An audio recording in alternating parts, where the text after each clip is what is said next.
This day in Philly sports history is proud to be a part of the Clashing Conferences Sports Fan Network, where passionate fans make powerful content. Check out theclashingconferences.com and join the squad today.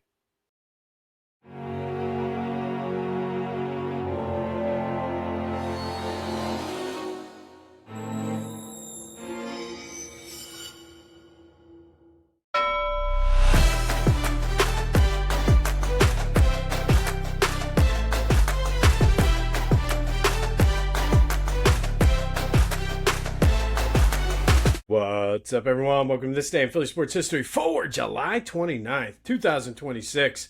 I'm your host, Jim Montgomery. Welcome to a Wednesday edition of the podcast. Happy hump day to everyone out there. Hard to believe we're at July 29th already. But let's get into today's episode. The big news, if you listen or watch the Brotherly Birds breakdown, Kyle and I talked about this, and apparently the Eagles liked what they saw out of Jalen Carter, signed the extension on the eve of the first practice, 4-year, $152 million with $106 guaranteed, making him the highest paid defensive tackle in the league. And truthfully, I like it. I think if the Eagles are comfortable with it, I'm comfortable with it. I think they ultimately, if Jeffrey Lurie, Howie Roseman, or if they're okay and like what they've seen out of him, who am I to argue? I think eventually it seems like a lot of money up front, but they locked up a great young player with potential to be one of the most dominant players in the league. It could end up being a bargain by the end of the contract. You never know. And we've seen Howie has his way of getting out of things if it's not. But this is going to be, what the cap goes up. So they're not making this without doing all their due diligence, and it doesn't necessarily mean that Quinyon or Coop or anybody else isn't going to get signed. So, like I said, I like it. I think you team him up with Jordan Davis, and sky is the limit with this team. But everybody's here. So that's a good start to camp. But the first practice today is at 10 a.m. Sixers weren't done, and they're not done yet. I'm seeing a lot of reports that they will be scouring the buyout and veteran minimum market, but they did make room for Kentavious Caldwell-Pope by trading Janai Broome to the Clippers for a second-round pick. They get some money back, but ultimately that opens up and paves the way for them. And, Broome was sort of like never really lived up to expectations. I guess whatever expectations you could have as a second-round pick. I did read somewhere on one of the Sixers wire sites that they might keep the 15th spot on the roster open going into the season to see what they have. But it's taking shape, and it's going to be tough in the first year. LeBron always won in his second year with the team, but I don't know, maybe with the way, the urgency or whatever he has, we'll see what happens. But another move for the Sixers there, and the Phillies are officially or for me anyway, I'm in panic mode. Lost 1-0 last night, their fourth straight series loss since the All-Star break. Only managed 4 hits, and it's a shame because Aaron Nola did not pitch bad. He served up a meatball like he always does, but overall he pitched well. They just could not get him run support. They were without Kyle Schwarber, who was sick, but I don't know. And I think, to me, the most telling thing is, and I could be wrong on this, but I think this is the first time that after the game, Bryce Harper was asked about the trade deadline. He said, we need some help. When pressed a little bit more, and he asked about whether you need hitting or pitching, both. Not sure if I've ever heard Bryce be that candid about it. Usually he's like, I believe in the guys here, or whatever variation of that. But the fact that he's saying we need help, to me, that's telling. So we'll see. I guess the ball's in your court, Dombrowski. I think this is probably about the millionth time I've said it. Go all in. Forget about that farm system right now. this is your best chance. And we've seen when these guys play. Obviously, the stars and the big money players, they need to produce. You can't go 4 hits when your starting pitcher only gives up 1 run and your bullpen shuts it down. So they got to produce. But if your team captain, so to speak, is saying you need help, Dave, go get the man some help. All right, yesterday's trivia question. The 1983 Wheeze Kids went 31 consecutive innings without scoring a run in May of 1983. Kind of just goes to show sort of that's ultimately what did that team in the World Series against the Orioles, not being able to score. So thank you to everybody who reached out with that. All right, some quick housekeeping. Be sure to follow me on all social media platforms at Philly Jimbo. Subscribe to the YouTube channel. Please, that is the big thing now I'm trying to push, because what subscriptions to the YouTube channel gets me in more of the algorithms and more rotations for, hey, you might like this video, and ultimately will grow the channel. So even if you're on Apple or Spotify, subscribe there too. But subscribe to the YouTube channel. And of course, be sure to check out the Brotherly Birds breakdown. Kyle and I get you ready for training camp. We talked about Jalen Carter, and it came to fruition. So that is also available wherever you get your podcasts, as well as on YouTube. And I haven't forgotten about the Philly Hall. With the Hall of Fame, we're kind of tweaking some things to get more aligned with what their vision is, as well as get you ready for induction season. So Philly Hall is still happening. It's just we're kind of still in some planning modes and some tweaks modes for that. But of course, spread the word. That is the best way to get the word out there. All right, today is Wednesday. What if Wednesday? And in honor of Eagles training camp, I think the biggest question going into camp is the new offense. What's it going to look like? Can Jalen Hurts run it? What does it mean? He's going to have to do some things apparently that he's not comfortable with. By all reports, everybody seems to be on the same page. But now that they're going to be in camp and really working on it, I'm excited to see. But I guess for what if Wednesday, what if the offense does struggle? What if they get off to a slow start as they're figuring things out when the season starts? The defense should be able to carry them for some games. I mean, the defense should be a top 10 easily, borderline top 5 defense in the league.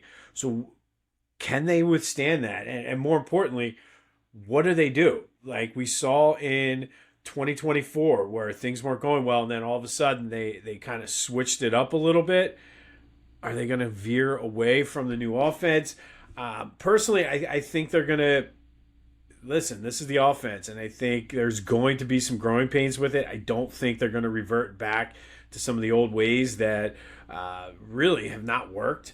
I know you won a Super Bowl with it, but I think long-term moving forward, getting rid of Kevin Petula and bringing in a fresh set of eyes, I think was the way to go. I think what a lot of people aren't talking about, because it's all about Sean Mannion and Nick Sirianni, is the other guys they brought in. The guys like Rizard, who are bringing in ideas. So it's not just those two guys. You have a room in the offensive side, in the offensive meeting room, that they have ideas. So I think, is it possible the offense struggles? Absolutely. I think there are going to be some growing pains. I mean, I remember when Rich Kotite came in with Randall, there were some growing pains. Didn't see it so much with Andy Reid, due to the fact that, for the most part, he kept kind of consistent with the overall philosophy. But you saw it with Doug Peterson. You see it all the time where there is sort of a learning curve.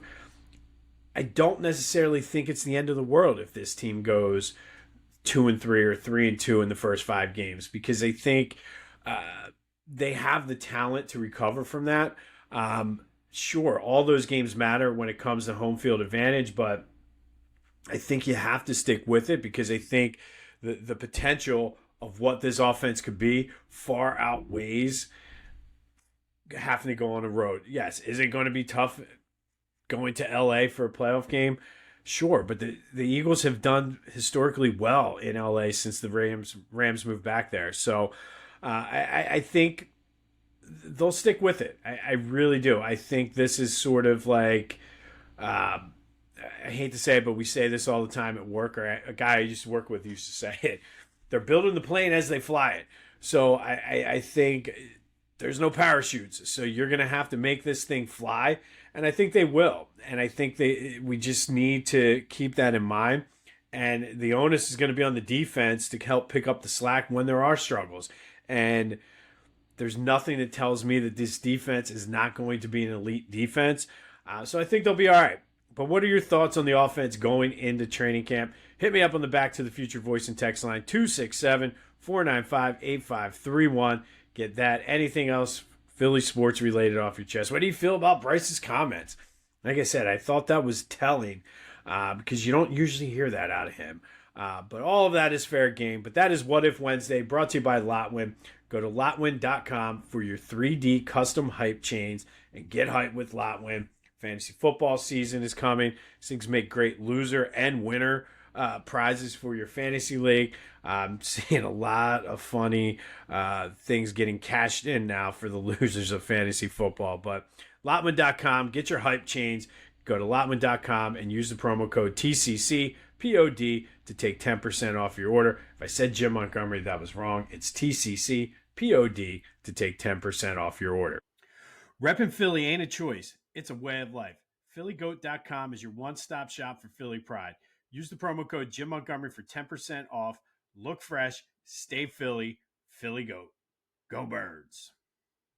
And listen, Philly Goat was on the news. I believe it was Channel 6 featuring all their LeBron James-inspired T-shirts, including my favorite, the LeBrontosaurus shirt. So Ryan and the team have been working overtime since LeBron has gotten here. So go to Philly Goat and check out their LeBron selection. All right, July 29th. First, we're going back to 1974. And on this day in 1974, Mike Schmidt hit 2 homers and had 4 RBI. Steve Carlton was on the mound that day, pitched a 2-hit complete game while striking out 8. Phillies offense exploded for 17 hits as the Phillies beat the Pirates 13-1 behind Carlton's pitching and Mike Schmidt's 2 home runs. And then for Carlton, 15 years to the day in 1989, his number was retired. His number 32 was hung up at the vet. If you remember, they had those little baseball discs that they would put the retired numbers on. They did it in front of 47,000 fans. They presented him with a ring with 32 diamonds for his number and gave his family a trip around the world. So in between those 2 days in 1974 and 1989, all Steve did was win 180-plus games, had over 2,500 strikeouts, 3 Cy Young Awards, and a World Championship. So not a bad 15-year run for Steve Carlton. But the Phillies beat the Pirates on this day in 1974, 13-1. And then on this day in 1989, Steve Carlton was honored with his number retired at a ceremony at the vet. I've seen the ring. It's pretty sweet, like a 32 or a ring with 32 diamonds in it. Not too shabby. And then you get a trip around the world. Phillies used to do it right for their retired players. And then in 1984, Phillies and Expos were taking on each other at the vet. And after giving up a run in the top of the first, Juan Samuel and Von Hayes led off the bottom of the first with back-to-back home runs. It was the first time in team history that 2 players went back-to-back to open the game. Hayes would add another homer in the 5th.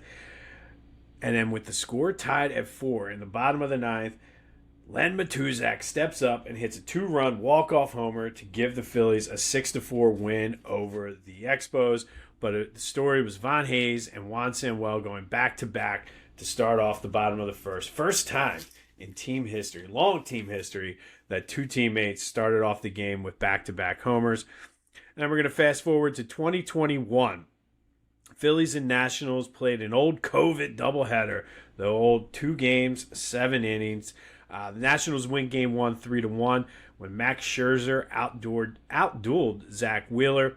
Nationals appeared on the verge of a sweep in Game 2. They jumped out to a 7-0 lead over the Phils, but they chipped away, scoring 3 in the 9th to send the game to extra innings. Nationals got one in the top of the 8th, but Brad Miller came in and as a pinch hitter after Aaron Nola came in as a pinch hitter. And Aaron Nola walked, and all Miller did was hit the walk-off grand slam, giving the Phillies the 11-8 win. It was only the third walk-off grand slam in extra innings in Phillies team history. But on this day in 2021, Phil split a COVID doubleheader with the Nationals, losing Game 1, and then Brad Miller with the walk-off grand slam in the bottom of the 8th to give the Phils the win. And that leads us directly into today's trivia question. Who hit the other 2 walk-off grand slams in extra innings for the Phillies? Hit me up on the Back to the Future voice and text line, any of my social media. The Discord channel is in the description, 267-495-8531. But Brad Miller and what 2 other players have hit walk-off grand slams in extra innings for the Phillies? And then for the rest of it, this is all a big trade deadline day for the Phillies in their history. Will this be the day that Dave Dombrowski makes a move? So first, 1983, they purchased the contract of Larry Anderson from the Mariners. Larry Anderson came to the Phillies for the first time in 1983, helped lead them to the World Series that year. Then in 2002, they trade Scott Rowland, Doug Nickel, and $300,000 to the Cardinals for Placido Polanco, Bud Smith, and Mike Timlin. Polanco was a good acquisition for them in that trade. 2009, one of the best trades in Phillies team history, traded Jason Knapp, Carlos Carrasco, Jason Donald, and Lou Marson to the Cleveland Indians for Cliff Lee and Ben Francisco. Obviously, Lee made the big difference, but Francisco was a nice little addition for the Phils as well. 1 year later, they traded J.A. Happ, Anthony Gose, and Jonathan Villar to the Houston Astros for Roy Oswalt and cash, giving them the 4 aces rotation for the rest of that year. And then another year later, 2011, Ruben Amaro was busy. He traded Jonathan Singleton and Jason Kozart and Josh Zeid to the Houston Astros for Hunter Pence. So Ruben Amaro Jr. was very busy on this day, acquiring Cliff Lee and Ben Francisco, Roy Oswalt, and Hunter Pence. Ironically enough, because of a lockout 2011, the Eagles also made a big splash on this day, signing Nnamdi Asomugha to a 5-year, $60 million contract. I remember it was at a bachelor party down in Ocean City, Maryland, and we got word that I think the Phillies made the trade for Hunter Pence first, and then like an hour later, not even maybe, the Eagles announced they had signed Nnamdi Asomugha. Unfortunately, we all know how that kind of worked out.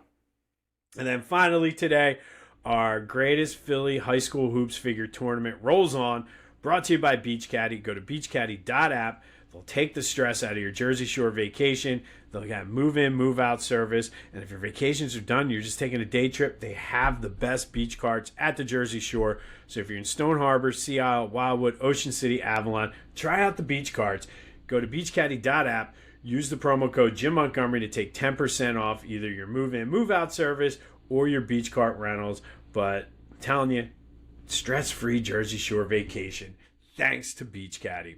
All right, yesterday's results. It was pretty even early between Dawn and Rashid, and then Dawn, with the overnight vote, pulled away, moving on to the Final Four with 83% of the vote. She joins Wilt Chamberlain in the Final Four. We have 2 more Final Four matchups before we get into the big heavyweight matchups. But this is a heavyweight matchup out of the Suburban Regional, another 1 versus 2 matchup. You got Kobe Bryant versus Elena Delle Donne. And let's start with Kobe. Lower Merion won the PIAA 4A championship. It was the first time in 53 years that Lower Merion had won the title. He was 2-time Pennsylvania Player of the Year. His number 33 is retired at Lower Merion. He was Naismith, Gatorade, and USA Today National Player of the Year. He was a McDonald's and a Parade All-American, won the MVP of the McDonald's All-American game. And that field was pretty stacked. It was him, Rip Hamilton, Tim Thomas. I still have the game on DVD. It was such a good, well, now it's not DVD. I have it saved on my OneDrive. But still one of the better McDonald's All-American games. He is the Southeastern Pennsylvania scoring leader. Jumped straight from Lower Merion to the NBA, where he was a 5-time champion, 2-time Finals MVP, won the league MVP in 2008, 18-time All-Star, 4-time All-Star Game MVP, 11-time All-NBA First Team, 9 All-NBA Defensive First Team, 2-time scoring champ, and widely considered one of the top 5 players of all time. Taking on Elena Delle Donne from Ursuline Academy in Wilmington. She's a 4-time Delaware State champion, consensus National Player of the Year, 3-time Delaware Player of the Year. She is the all-time leading scorer in Delaware State history for both boys and girls with over 2,200 points. She set a national record with 80 consecutive free throws made, McDonald's and WBCA All-American. She also won a state title in basketball to boot. She committed to UConn, but then returned home after a couple weeks, returned to the University of Delaware, needed to reset and be close to her family. Her sister has some health issues. Played volleyball at the University of Delaware as a freshman, but returned to basketball. And from there, it was all, she skyrocketed to the moon. 4-time Colonial Athletic Association first team, 3-time CAA Player of the Year, 2-time All-American, and led the nation in scoring. In the WNBA, she was Rookie of the Year, 7-time All-Star, 4-time First Team. She was a champion, 2-time MVP. She's one of the few members of the 50-40-90 club, both men's and women's. That's 50% from the field, 40% from three-point, 90% from the line. She won a gold medal. She's in the Women's Basketball Hall of Fame and will go into the Naismith Hall of Fame later this summer. And now it's your turn. Talk about a heavyweight matchup. I think on the surface, people are going to say Kobe Bryant. But if you look at Delle Donne's career, she can go toe-to-toe with Kobe here. So what a matchup. Who moves on to the Final Four to join Dawn and Wilt Chamberlain? Get your votes in any way you can. Back to the Future Voice and Text line. Social media, the Discord channel, any way you can. But this is a heavyweight matchup for the Suburban Regional title. Kobe Bryant versus Elena Delle Donne. Who moves on? You decide. On this day in 2011, Eagles signed Nnamdi Asomugha on the same day that the Phillies trade for Hunter Pence. 2010, Phillies acquire Roy Oswalt. 2009, they bring in Cliff Lee and Ben Francisco. 2002, they traded away Scott Rowland, but did bring in Placido Polanco, who was not on the same level as Scott Rowland, but somebody who kind of wanted to be here and was a big instrumental part of helping to turn that team around. And then, of course, he would come back later in his career. And in 1983, Phillies purchased Larry Anderson's contract from the Seattle Mariners. 2021, Phillies Nationals split. COVID doubleheader. Brad Miller with a walk-off grand slam. Steve Carlton's number was retired in 1989. Phillies beat the Expos at the Vet. Juan Samuel and Von Hayes opened the bottom of the first, going back-to-back in 1984. And then Mike Schmidt hit 2 homers. Steve Carlton with a complete game as the Phillies beat the Pirates 13-1 in 1974. We'll have updates from Eagles training camp tomorrow. How does the offense look? I don't know. But let me know your thoughts on what your biggest worry is going into it.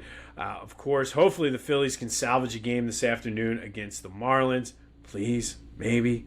They need something. And is today the day that Dave Dombrowski makes the big splash that we've been waiting since he took over to make?